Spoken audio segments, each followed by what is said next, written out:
High so म चाहिँ आज तपाईँहरूलाई फ्रकको सर्कुलेटरी सिस्टमको बारेमा बुझाउन जाँदैछु विच इज भेरी इजी। सुरु गरौँ।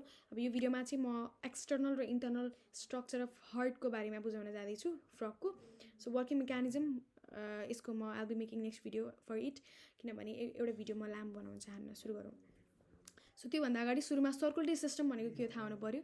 सो डिफ्रेन्ट एक्सेसरी पार्ट्सहरूमा चाहिँ न्युट्रियन्ट्स र अक्सिजनको चाहिँ फ्लो हुन्छ, पास हुन्छ थ्रु द ब्लड सर्कुलेसन, र यो सिस्टमलाई भनिन्छ circulatory system. It consist of mainly अब 3 different parts as heart, blood and blood vessels. So external structure of the heart, खासमा फ्रकको हार्ट चाहिँ दुईवटा लङ्सको बिचमा हुन्छ होइन, प्रेजेन्ट हुन्छ, र यो चाहिँ समवाट ट्रायङ्गुलर इन सेप हुन्छ होइन। सो फ्रकको हार्ट चाहिँ डबल वाल्ड मेम्ब्रेनले कोटेड हुन्छ, र यो डबल वाल्ड मेम्ब्रेनलाई पेरिकार्डियम भनिन्छ। र यो दुईवटा लेयर बिचमा चाहिँ फ्लुइड प्रेजेन्ट हुन्छ, जसले चाहिँ फ्रकलाई के गरिदिन्छ भन्दाखेरि चाहिँ फ्रकको हार्टलाई चाहिँ मेकानिकल इन्जुरीबाट चाहिँ प्रोटेक्ट गर्छ। भनेपछि यसले के गर्दो रहेछ, प्रोटेक्सन प्रोभाइड गर्दो रहेछ, र यही फ्लुइडलाई भनिन्छ पेरिकार्डियल फ्लुइड। फ्रकको हार्ट अब ट्राइच्याम्बर्ड हो, यसमा दुईवटा अरिकल र एउटा भेन्ट्रिकल प्रेजेन्ट हुन्छ। सो दुईवटा अरिकल्स, राइट र left auricle. Right auricle left auricle भन्दा पनि लार्ज हुन्छ, अनि त्यसपछिबाट योसँग एउटा भेन्ट्रिकल हुन्छ मैले भनिसकेँ, र यसमा चाहिँ दुईवटा अरिकल्स र भेन्ट्रिकल चाहिँ एउटा कन्स्ट्रिक्सनले चाहिँ यसलाई सेपरेट गरेको हुन्छ कि, र त्यो कन्स्ट्रिक्सनलाई के भनिन्छ, कोरोनरी सल्कस भनिन्छ, थाहा हुनुपर्ने कुरा। अनि अर्को कुरा के हो भन्दाखेरि चाहिँ फ्रकको हार्टमा डर्सली दुईवटा प्रिक्याभल्स र एउटा पोस्ट क्याभल प्रेजेन्ट भएको हुन्छ। त्यो दुईवटा प्रिक्याभल्स अनि पोस्ट क्याभल चाहिँ युनाइट भएर चाहिँ एउटा स्ट्रक्चर बनाउँछ, त्यसलाई भनिन्छ साइनस भेनोसस। अनि फ्रकको हार्टमा चाहिँ के हुन्छ भने एउटा ब्रोड स्याक लाइक स्ट्रक्चर पनि प्रेजेन्ट हुन्छ, र त्यसलाई ट्रङ्कस आर्टेरियोसस भनिन्छ। जुन साइनस भेनोसस छ नि, साइनस भेनोससले चाहिँ के गर्छ नि, के गर्छ त, साइनस भेनोससले चाहिँ खासमा हेल्प गर्ने भनेको यसले गर्ने भनेको ब्लड चाहिँ यसले पास गर्छ अरिकलतिर चाहिँ। अर्को कुरा ट्रङ्कस आर्टेरियोसस चाहिँ भेन्ट्रिकलबाट अराइज हुन्छ अनि अरिकल्सतिर चाहिँ पास हुन्छ, थाहा हुनु पऱ्यो। ट्रङ्कस आर्टेरियोसस चाहिँ दुईवटा ब्रान्चेसमा डिभाइड भएको हुन्छ होइन। पछि अब त्यो भित्र इन्टर्नल स्ट्रक्चर हामी पछि त्यो कुरा गर्छौँ इन्टर्नल के हो भनेर, तर खासमा ट्रङ्कस आर्टेरियोसस पछि डिभाइड हुन्छ दुईवटा, खासमा भेन्ट्रिकलबाट अराइज हुन्छ अनि पास हुन्छ अरिकलतिर, दुईवटा एउटिक ब्रान्चेसमा डिभाइड हुन्छ, त्यसलाई भनिन्छ एउटिक ट्रङ्क्स। अनि एउटिक ट्रङ्क्स हुन्छ नि, र त्यसमा पनि फर्दर 3टा आर्चेसहरू डेभलप भएको हुन्छ कि, त्यसलाई क्यारोटिड आर्क, त्यसपछिबाट सिस्टमिक आर्क, पल्मोक्युटेनियस आर्क भनिन्छ। र तिनीहरूबाट नै के हुन्छ भन्दाखेरि ब्रेनमा, डिफ्रेन्ट बडी पार्ट्समा, अनि त्यसपछिबाट लङ्समा चाहिँ रेस्पेक्टिभली ब्लड चाहिँ के हुन्छ त, पास हुन्छ। त्यही हो, यसरी हाम्रो एक्सटर्नल स्ट्रक्चर सकिन्छ। Now let's get into the internal structure of the heart.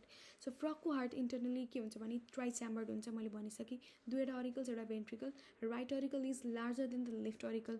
Right अरिकलमा के हुन्छ, एउटा अब के हुन्छ भने साइनो अरिकुलर भल्भ प्रेजेन्ट हुन्छ, जसले गर्दा चाहिँ साइनस भेनोससबाट चाहिँ राइट अरिकलमा ब्लड चाहिँ पास हुन्छ, अनि यसले चाहिँ ब्याक फ्लो अफ ब्लड कि साइनस भेनोससबाट राइट अरिकलमा ब्लड पास भएपछि फेरि राइट अरिकलबाट साइनस भेनोससमा आउन रोक्छ।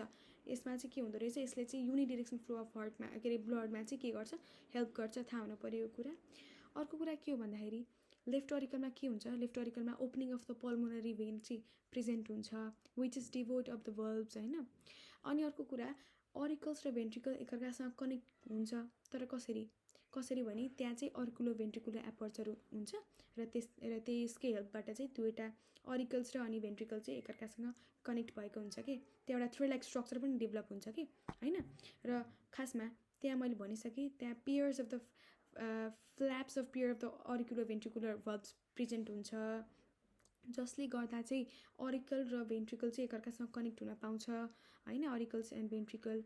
र त्यहाँ एउटा थ्रेड लाइक स्ट्रक्चर पनि डेभलप भएको हुन्छ, त्यसलाई भनिन्छ कर्डी टेन्डेनी, याद गर्न पऱ्यो। अनि अर्को कुरा, मैले लेफ्ट अरिकलमा पल्मोनरी भेनको कुरा गरेको थिएँ नि, जुन पल्मोनरी भेनको ओपनिङ हुन्छ त्यहाँ भनेर, इट इज डिभोइड अफ भल्भ्स, याद गर्न पऱ्यो। अनि यसको काम के हो भन्दाखेरि यसले चाहिँ ब्याक फ्लो अफ ब्लडमा पनि यसले चाहिँ प्रिभेन्सन देखाउँछ कि, जस्तै यो चाहिँ दुईवटा अरिकल्स क्लोज हुने बित्तिकै यो पनि क्लोज हुन्छ, अनि यसले चाहिँ ब्याक फ्लो अफ ब्लडमा यसले प्रिभेन्ट गर्नको लागि हेल्प गर्ने भइहाल्यो है त।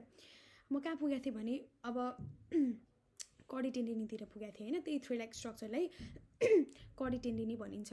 So now let's talk about the ventricle. खासमा भेन्ट्रिकलको कुरा गर्दा भेन्ट्रिकल भनेको चाहिँ सिङ्गल अब भनौँ न thick world muscular single chamber of the heart हो होइन. सो भेन्ट्रिकलको इनर सर्फेसमा इरेगुलर एजेसहरू प्रेजेन्ट हुन्छ र ती इरेगुलर एजेसलाई चाहिँ हामीले भनिन्छ के भनिन्छ त कोलम्नी कर्नी भनिन्छ. डिप्रेसन पार्टलाई के भनिन्छ कोलम्नी कर्नीको फिसर भनिन्छ. सजिलो. अनि त्यही भेन्ट्रिकल को अप्पर पार्टबाट चाहिँ जे होस् के हुन्छ भने एउटा ट्युबुलर स्ट्रक्चरको राइज हुन्छ त्यहीँबाट भेन्ट्रिकलको अप्पर पार्टबाट र त्यसलाई भनिन्छ त्यो चाहिँ ब्रोड स्याक लाइक स्ट्रक्चर हुन्छ त्यसलाई भनिन्छ के त ट्रङ्कस आर्टेरियोसस. अनि मैले अघि नै ट्रङ्कस आर्टेरियोससको बारेमा भनिसकेँ. सो अब कुरा गरौँ फर्दर. ट्रङ्कस आर्टेरियोससले खास गर्ने भनेको त्यही ब्लड डिस्ट्रिब्युसन हो कि. ट्रङ्कस आर्टेरियोसस चाहिँ अब भेन्ट्रिकलबाट अराइज भएर चाहिँ उता अरिकसतिर पास हुन्छ.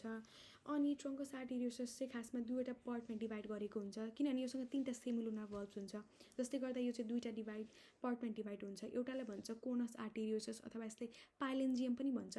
तल हुन्छ यो चाहिँ तलको पार्ट भयो. अनि माथि सर्ट पार्ट हुन्छ त्यसलाई चाहिँ बल्बस आर्टेरियोसस भन्छ अथवा त्यसलाई चाहिँ हामीले साइनेन्जियम पनि भन्न सकिन्छ. तलको के अरे तलको कोनस आर्टेरियोसस अथवा पाइलेन्जियम. माथिको के त माथिको बल्बस आर्टेरियोसस अथवा के त अथवा यसलाई भनिन्छ साइनेन्जियम.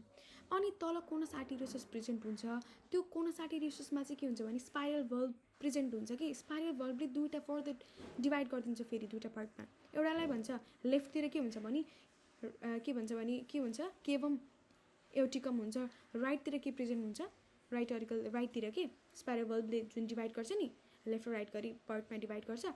लेफ्टतिर के प्रेजेन्ट हुन्छ भने सरी उता राइटतिर चाहिँ के भन्छ केवम एउटिकम हुन्छ भने उतातिर लेफ्टतिर चाहिँ केवम पल्मोक्युटेनियस हुन्छ कि. यति कुरा याद गर्न पर्यो. अनि त्यसपछिबाट माथि बल्बस आर्टेरियोसस चाहिँ फर्दर के हुन्छ भने दुईवटा एउटिक ट्रङ्क्समा डिभाइड हुन्छ.